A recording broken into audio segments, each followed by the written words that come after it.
xeógrafa, bióloga e profesora.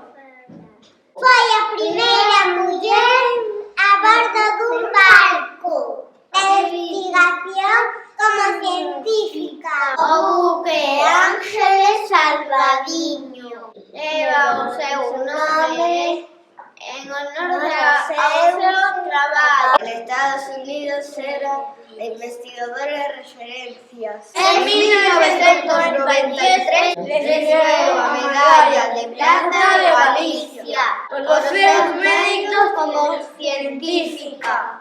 Foi a primeira muller que se dedicou ao Día da Ciencia en Galicia.